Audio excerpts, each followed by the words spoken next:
அதுக்கப்புறம் next day வந்து அவங்களோட அப்பா வந்து கேத்ரின் ஃபால்ஸ்க்கு கூப்பிட்டு போகிறேன்னு சொல்லியிருந்தாரு. இல்லை வேண்டாம், ரொம்ப டயர்டாக இருந்துச்சு, அவங்களுக்குமே இதுக்கு கஷ்டம் அப்படின்ட்டு நாங்கள் வேண்டாம்னு சொல்லிட்டு நெக்ஸ்ட் டைம் வரேன்ட்டு.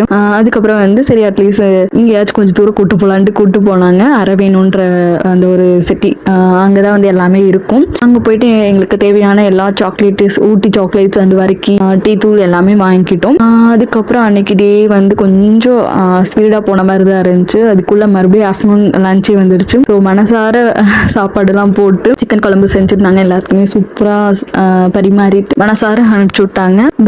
எங்களுக்கு பஸ்ஸே கிடைக்கல. கொஞ்ச நேரம் ஒரு 1 hour கழிச்சு தான் எங்களுக்கு பஸ் கிடைச்சிச்சு. அங்கே கோத்தகிரியில் மேலே வரப்போ எங்களுக்கு சீட்டே இல்லை. ஸோ நின்றுட்டு தான் வந்தோம். ஓகே இறங்குறது தானே அப்படின்னு லைட்டாக ஒரு வாந்தி வர மாதிரி இருந்துச்சு. இவளுக்கெல்லாம் பண்ண அலப்பறையில் அப்புறம் ஓகே அப்படியே கண்ட்ரோல் பண்ணிட்டு வந்தாச்சு.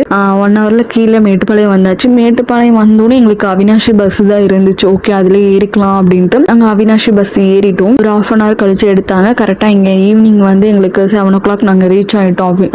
கரும்பத்தம்பட்டிக்கே ரீச் ஆகிட்டோம். எல்லாருமே மனசார வந்து மனசுக்கு பிடிக்காமலே வந்து எல்லா பாய் சொன்னோம். பிகாஸ் நெக்ஸ்ட் எப்போ பார்ப்போனே தெரியாது அப்படின்ற ஒரு ஃபீலிங்கோட எல்லாம் பாய் சொல்லிட்டு அந்த டே வந்து இனிமையாக முடிஞ்சு. ஸோ இந்த 3 நாளுமே செம்ம சூப்பராக ஹாப்பியாக இருந்தோம். நாங்கள் எல்லாருமே சிரிச்சுட்டே தான் இருந்தோம். சூப்பராக இருந்துச்சு. ஸோ அவ்வளோதான் கைஸ் இந்த வீடியோ. மறக்காம சப்ஸ்கிரைப் பண்ணி வச்சுக்கோங்க. நெக்ஸ்ட் வீடியோவில் பார்க்கலாம். டாடா பாய்.